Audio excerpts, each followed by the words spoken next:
Her name was Roza Shanina, a young woman from the northern edge of the Soviet Union, far from cities, politics, or power. Yet her voice, quiet lines written on thin wartime paper, has outlived her. This diary is one of the rarest documents of the Eastern Front. Not the report of a commander, not a newspaper article, but the private thoughts of a 20-year-old girl caught in the center of a brutal war. She had only 59 confirmed kills. How many went unmarked? No one knows. What drove her was not a thirst for murder, but duty. There are no ready-made answers in her diary, only what she truly felt, day after day, as the war kept moving closer. In this film, her words will be heard out loud. You will hear two voices, Roza's voice, as if she were reading her own diary, and my voice, to show what was happening around her. We will not argue with what she wrote. We will simply try to listen to her words, left on fragile pages, exactly as she wrote them. Her diary is not just a collection of notes. It is the voice of someone who, just yesterday, was a student, and today stands face to face with war.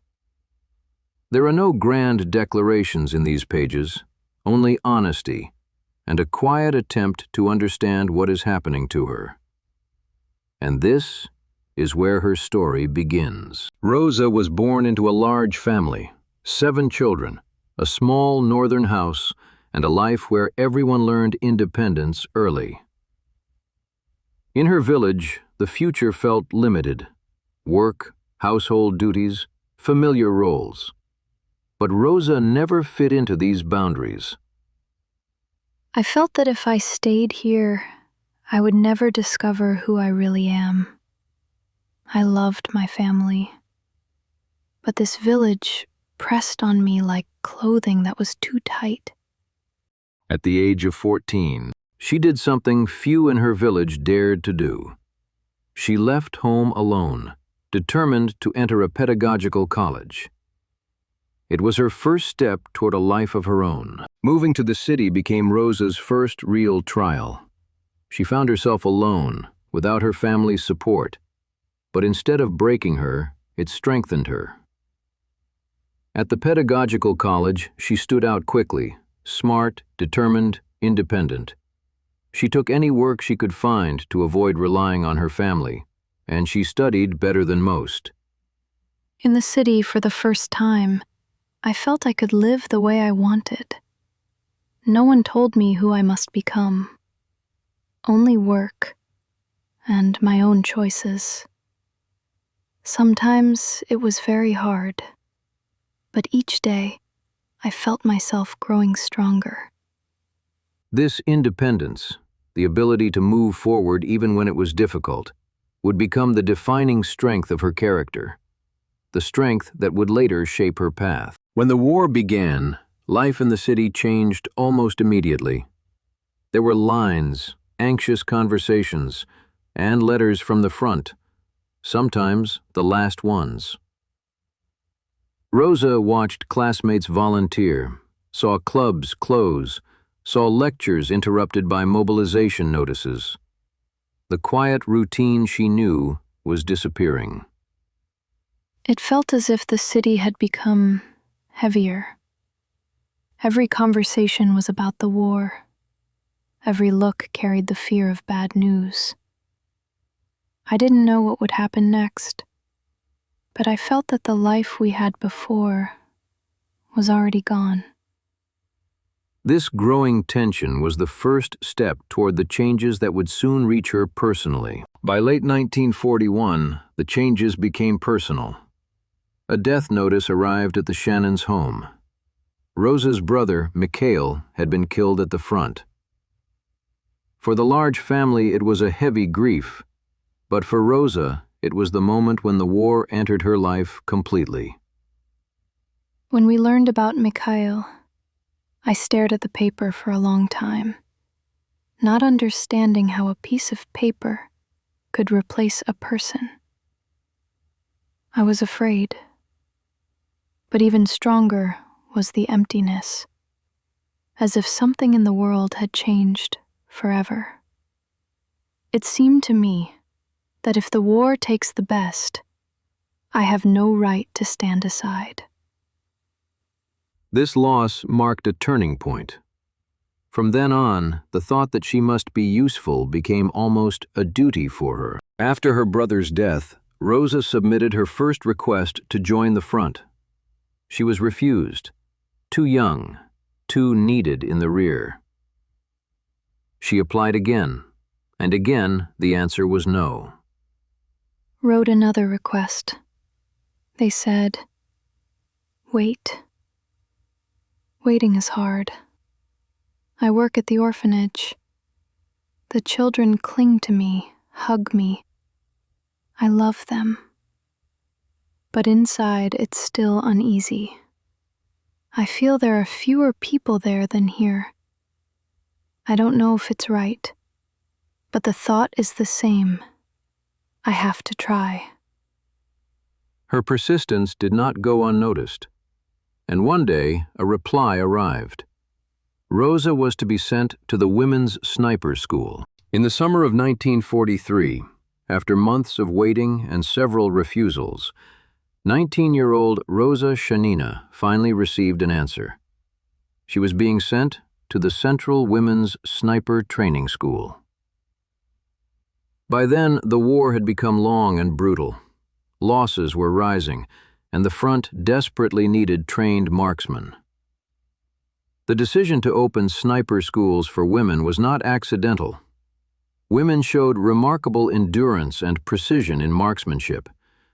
They adapted quickly to working with optics, endured long hours of stillness in ambushes, and maintained steady focus under pressure. More and more women were volunteering for combat service.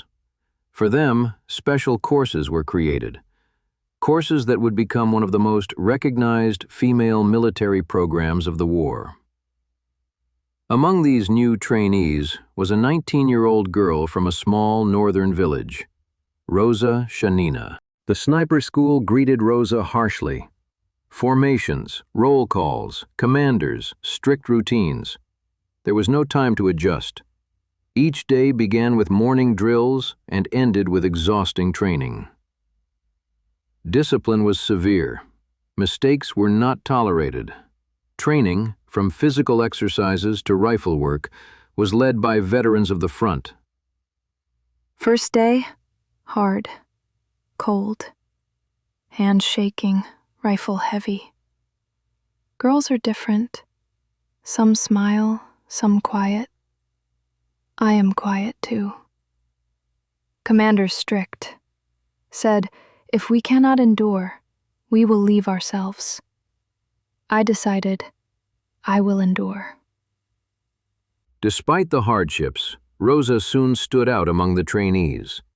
Persistence, focus, and a fast mind made her one of the most capable students in her group. Within a few weeks, Roza began to stand out among the trainees.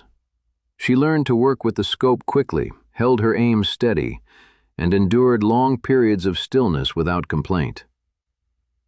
Instructors noted her attention to detail. She rarely made mistakes, and when she did, she corrected them first.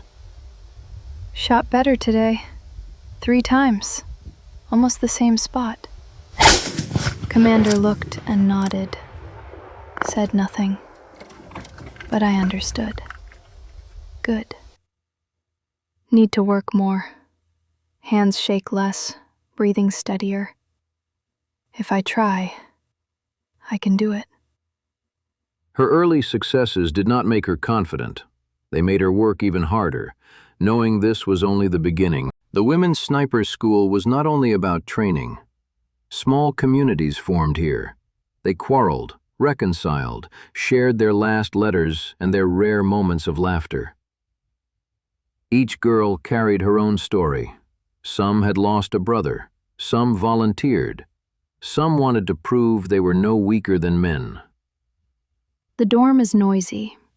Someone laughing, someone crying quietly. I listen. Girls ask about shooting. They say I do well. I feel awkward. I just try. There is one, Zoya, strong, laughs loudly. Sometimes we sit together and say nothing. It's easier that way. Roza did not seek attention, but others gravitated toward her for her calmness, her focus, her ability to listen. In this collective, her character revealed itself for the first time.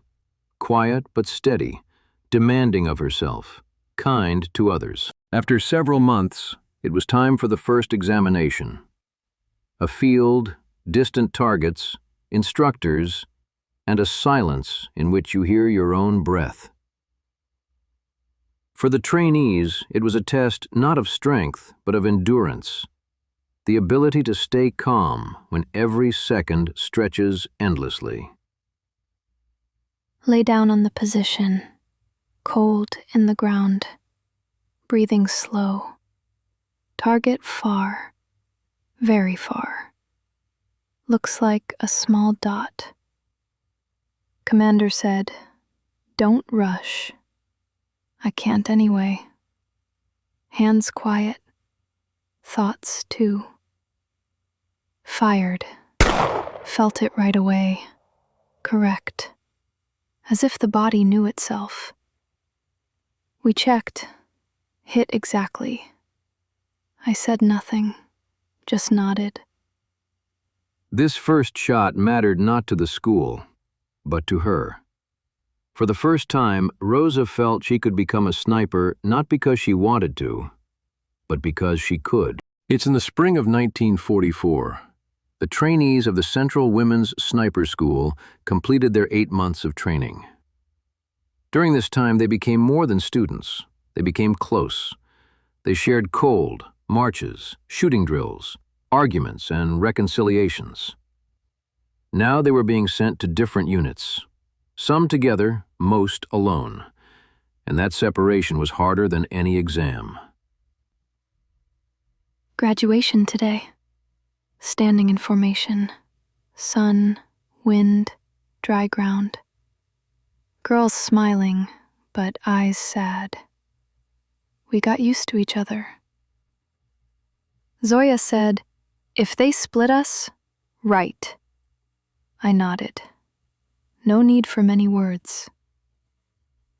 Want to stay with everyone? But no, it doesn't happen. Each has her own path.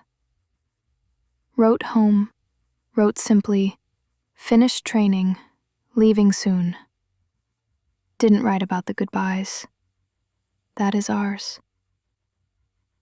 Their farewell passed without big speeches, only strong embraces and the quiet understanding that their paths were diverging.